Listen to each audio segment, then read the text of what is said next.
अक्सर ग्रामीण इलाकों में भूत प्रेत और आत्माओं से जुड़ी बहुत सी अफवाहें फैली होती हैं, मगर कुछ बातें महज अफवाहें नहीं होती, उनके पीछे भयानक कहानियां छिपी होती हैं। रजतपुर पहाड़ी इलाके में बसा एक छोटा सा ग्रामीण गांव। अमावस की रात थी। रात के लगभग 10 बजे होंगे, मगर गांव की गलियों में ऐसा सन्नाटा था जैसे आधी रात का समय हो। उसी सन्नाटे में किसी की लाठी की ठक ठक की आवाज गली में सुनाई पड़ी और उसी वक्त एक आदमी दौड़ता हुआ एक घर के अंदर घुसा। उसने जल्दी से दरवाजे को अंदर से बंद किया और हाँफता हुआ दीवार का टेक लेकर खड़ा हो गया। कहा था ना अंधेरा होने से पहले लौट आना, और ना आ पाओ तो वहीं रुक जाना। अगर थोड़ी सी भी चूक हो जाती तो आपको अपने साथ ले जाती अभी वो। बस खराब हो गई थी। बस वाले ने रात को स्टैंड पर उतारा तो कहाँ जाता फिर। पूरे गांव में घूमती है वो अमावस को। भगवान की दया है जो सही सलामत घर पहुंच गया मैं। तभी उनके घर के बाहर जोर जोर से वही ठक ठक की लाठी बजने की आवाज सुनाई दी। उस आवाज को सुनते ही उन दोनों के रोंगटे खड़े हो गए। तुमने घर के बाहर ठीक से पूजा तो की थी ना? स्वस्तिक तो ठीक से बनाया था ना? पूजा? लेकिन घर में तो सूतक लगी है ना। पिछले हफ्ते ही तो ताऊ जी गुजरे हैं। 40 दिन तक घर में कोई पूजा नहीं कर सकते।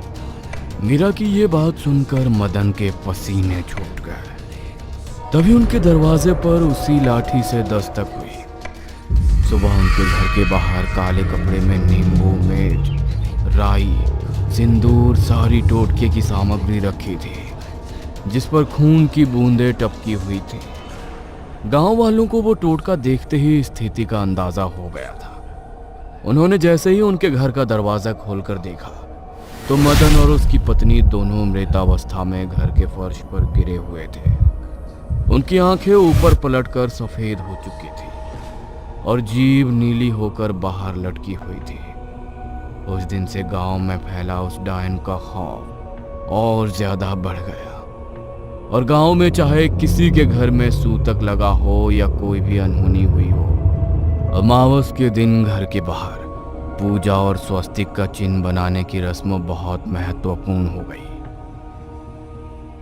20 साल बाद ये सब अपने घरों के बाहर आज पूजा क्यों कर रहे हैं मामी?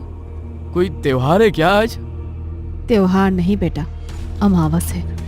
अमावस के दिन गांव में डायन भटकती है और अगर घर के बाहर पूजा करके स्वास्तिक ना बनाओ तो घर पर टोटका कर देती है और उसका वो टोटका उस घर में किसी को जिंदा नहीं छोड़ता। कहते हैं कि आज से लगभग 30 साल पहले इस गांव में एक औरत अपने बेटे की मौत के बाद पागल हो गई थी और उसे वापस जिंदा करने के लिए उसने डायन तंत्र सीखा और लोगों के घरों के बाहर अमावस की रात को टोटके करके रखने लगी। जिसके भी घर के बाहर वो टोटका करके रखती थी, अगले दिन उस परिवार के सारे लोग मरे हुए मिलते थे। गांव वालों का कहना था कि इन लोगों की बलि देकर वो अपने बेटे को जिंदा करना चाहती है। इसीलिए एक रात गांव वालों ने उसे रंगे हाथों पकड़ लिया और गांव के चौराहे पर उसे मार डाला। लेकिन मरने के बाद भी उसकी आत्मा गांव में हर अमावस भटकती रही और वही टोटके हर अमावस होते रहे। लोगों ने इसका निवारण करने के लिए एक बड़े ही सिद्ध पंडित जी से बात की तो उन्होंने इसका निवारण यही बताया। अमावस के दिन घर के बाहर पूजा करके अगर स्वास्तिक बना दिया जाए तो इसकी सकारात्मक शक्ति से वो कोई टोटका कर ही नहीं पाएगी। क्या मामी, आप भी आज के जमाने में भी ऐसे अंधविश्वास में मानती हो आप? ऐसा कुछ नहीं होता। तुम शहर में रहते हो बेटा, इसीलिए इन बातों पर यकीन कर पाना तुम्हारे लिए मुश्किल है। लेकिन हर अमावस को उसकी लाठी की आवाज सुनाई देती है सबको। मैं भी बस अभी पूजा करने ही जा रही हूँ, अंधेरा होने वाला है। सावित्री पूजा करने जा ही रही थी, तभी महेश के जोर से चीखने की आवाज आई। वो लोग भागकर उसके पास गए तो महेश सीढ़ियों से नीचे गिर गया था और उसके माथे पर गहरी चोट लग गई थी। उनके माथे से काफी ज्यादा खून बह रहा था। मामा जी के सर पर तो बहुत ज्यादा चोट लग गई है मामी जी, इन्हें तो हॉस्पिटल लेकर जाना पड़ेगा। हाँ जतिन, रागिनी, मैं तुम्हारे पापा को लेकर हॉस्पिटल जा रही हूँ। तुम लोग घर के बाहर पूजा करके स्वास्तिक बना देना। और सुनो, पूजा करने के बाद सारे खिड़की दरवाजे बंद कर लेना, और चाहे कुछ भी हो जाए घर से बाहर मत निकलना। मैं तुम्हारे पापा के साथ हॉस्पिटल से कल सुबह ही लौटूंगी। सावित्री महेश को लेकर अस्पताल के लिए निकल गई। उसने पूजा की थाली तैयार कर रखी थी। रागिनी जैसे ही अंदर पूजा की थाली उठाने के लिए गई तो उसमें रखा कपूर नीचे गिर गया। जतिन, रागिनी, वरुण और उसकी बहन सोनाली सब घर के बाहर थाली लेकर पूजा करने के लिए गए। उन लोगों ने वहां पर पूजा तो कर दी, लेकिन पूजा की सामग्री में कपूर नहीं था और स्वस्तिक बनाना भी उन लोगों के ध्यान से उतर गया। पूजा करने के तुरंत बाद उन्होंने घर के सब खिड़की दरवाजों को अंदर से बंद कर लिया। आपने इतनी जल्दी घर को बंद क्यों कर दिया? कम से कम खिड़की तो खोल लो, बहुत घुटन हो रही है। नहीं दीदी, माँ ने बताया ना आज की रात कितना खतरा रहता है सब गांव वालों को उस डायन से। उन लोगों ने भी उनसे ज्यादा सवाल जवाब नहीं किए और सब साथ में बैठकर मूवी देखने लगे। सावित्री का भी कॉल आया कि महेश की तबीयत अब ठीक है। लगभग 11:30 बजे सब एक ही रूम में सो गए, मगर जैसे ही घड़ी में ठीक 12 बजे सोनाली के कानों में ठक ठक की आवाज पड़ी। उस आवाज से सोनाली की नींद टूट गई। उसने उठकर देखा तो कमरे के बाहर की तरफ से उसे फिर से वही ठक ठक की आवाज सुनाई दी। ये कैसी आवाज है? शायद मेरा वहम है। सोनाली उस आवाज को इग्नोर करके वापस सोने के लिए लेट गई, मगर थोड़ी देर बाद उसे प्यास लगी। उसने कमरे में पानी की बोतल ढूंढी, लेकिन बोतल में पानी खत्म हो चुका था। वो पानी पीने के लिए किचन में गई। तभी उसे अपने पीछे से फिर से जमीन में लाठी बजने की आवाज सुनाई दी और एक आवाज उसके कानों में पड़ी। बहुत प्यास लगी है, मुझे भी पानी पिला दो।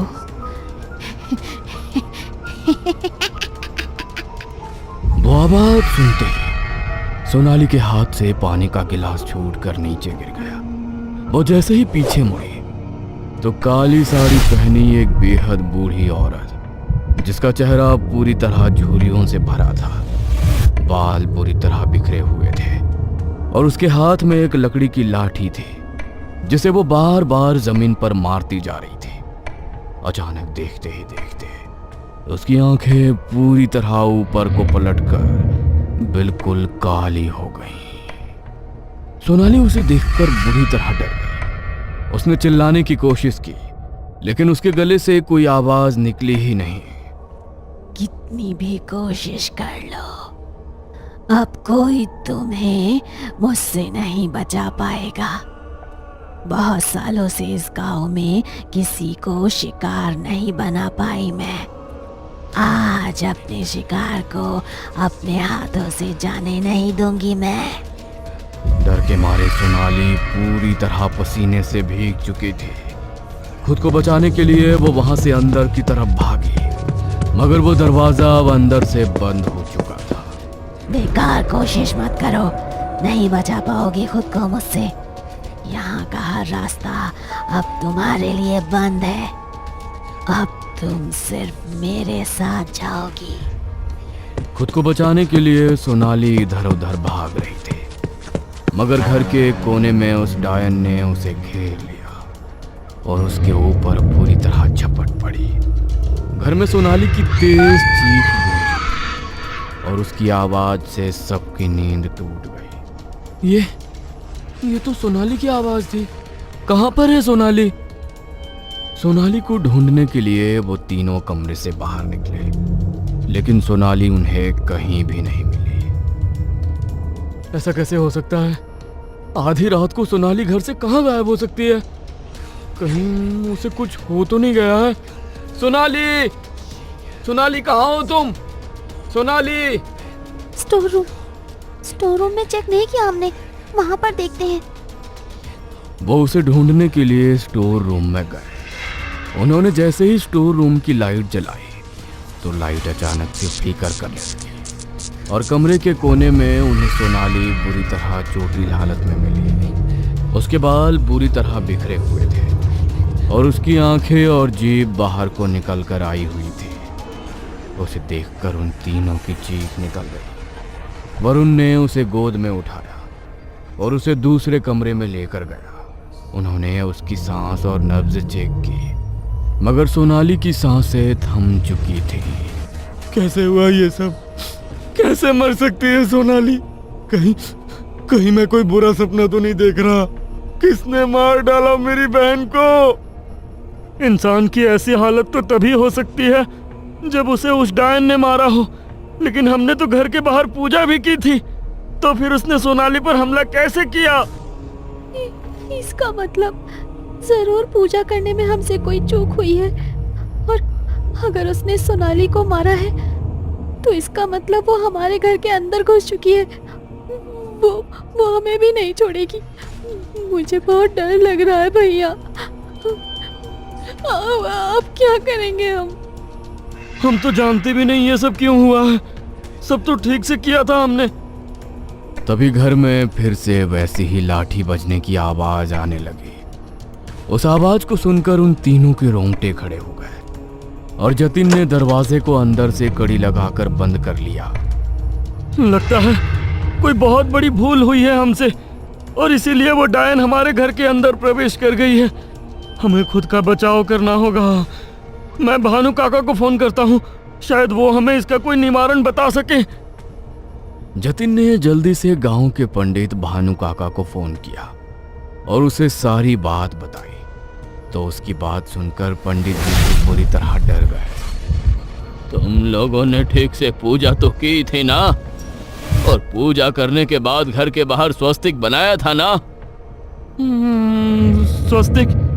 माँ ने कहा था कि पूजा करने के बाद बाहर स्वस्तिक बना देना, लेकिन अंधेरा होने के डर से हमारे दिमाग से वो बात ही निकल गई। अब हम क्या करेंगे काका? हे भगवान, ये क्या किया तुम लोगों ने? बहुत बड़ा अनर्थ हो गया है ये।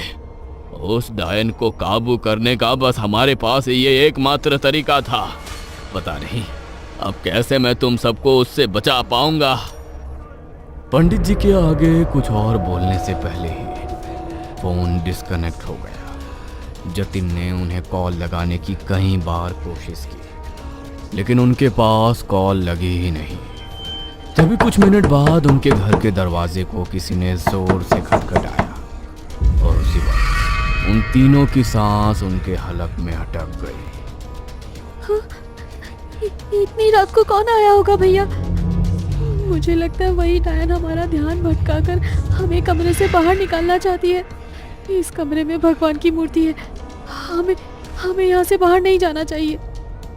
डरो मत बच्चों, मैं हूँ तुम्हारा भानु काका। जतिन बिना कुछ सोचे समझे कमरे से बाहर दरवाजा खोलने के लिए चला गया। तभी रागिनी के दिमाग में एक बात आई और वो जोर से चिल्लाई, रुक जाइए भैया, बाहर मत जाइए।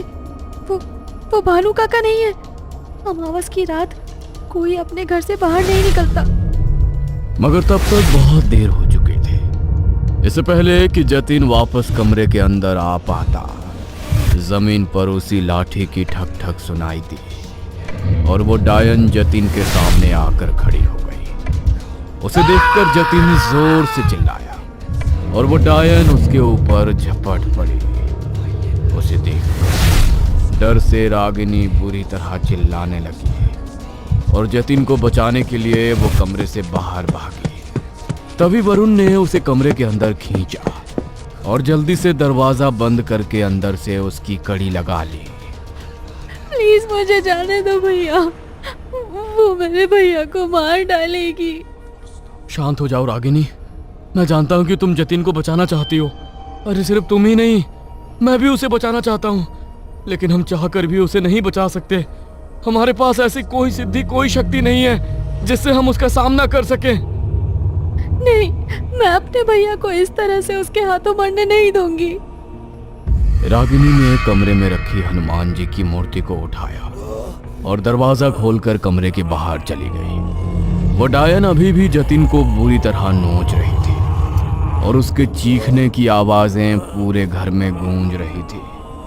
वो दौड़ती हुई हनुमान जी की मूर्ति लेकर वहां पर आ गई। उसने जैसे ही हनुमान जी की मूर्ति को उस डायन से स्पर्श किया तो वो बुरी तरह चीखने लगी और बौखलाती हुई बंद दीवार से घर के बाहर गायब हुई। उसी वक्त रागिनी ने हनुमान जी का नाम लेते हुए निडर होकर उनकी मूर्ति को घर के बाहर रख दिया और दरवाजा बंद करके अंदर आई। वरुण और वो मिलकर जतिन को अंदर लेकर गए। उसके शरीर पर बहुत सारी चोट लगी थी और हर जगह पर हुई खरोंचों से लगातार खून बह रहा था। रागिनी ने जल्दी से उसकी बॉडी के घाव साफ करके उन पर बैंडेज किए, मगर तभी जतिन की आंखों से आंसू बरस पड़े। अगर आज तूने ये हिम्मत ना की होती तो वो डायन मुझे मार ही डालती। तूने अपनी जान जोखिम में डालकर मेरी जान बचाई। अगर तुझे कुछ हो जाता तो पगली। मेरे होते हुए मैं आपको कुछ नहीं होने दूंगी भैया। तभी जतिन के फोन पर भानु काका का फोन आया। रागिनी ने उनका फोन रिसीव करके उन्हें पूरी बात बताई तो भानु काका के भी रोंगटे खड़े हो गए। उन्होंने उसे हिम्मत दी और अब कमरे से बाहर निकलने को सख्त मना किया और अपनी रुद्राक्ष की माला गले में धारण कर अपने सभी शिष्यों के साथ गांव के मंदिर की ओर निकल पड़े। जब रागिनी उस डायन से सामना करने के लिए इतनी हिम्मत कर सकती है तो आज तक हम उसे खत्म करने की हिम्मत क्यों नहीं कर पाए, ये जानते हुए भी कि इस संसार में भगवान से बड़ी कोई शक्ति नहीं, तब भी हम उससे डरते रहे। उन्होंने आधी रात को मंदिर के कपाट खोले और मंदिर के प्रांगण के बीचों बीच यज्ञ कुंड जलाकर उन्होंने बजरंग बाण का पाठ करना शुरू किया। उसी वक्त गांव में उस डायन के जोर जोर से चीखने की आवाजें सुनाई देने लगी और मंदिर की घंटियां जोर जोर से बजने लगी। घंटी की ध्वनि से गांव वालों का मन कुछ शांत हुआ। तभी जोर जोर से चीखते हुए वो डायन मंदिर की तरफ खींची चली आई। तभी पंडित जी ने अपने शिष्य को इशारा किया और उसने उस डायन पर गंगा जल का छिड़काव कर दिया। गंगा जल का स्पर्श पाते वो और बुरी तरह तड़पने लगी और एक काले धुएं के रूप में मंदिर में जल रही जोत में समाकर आसमान में कहीं विलीन हो गई।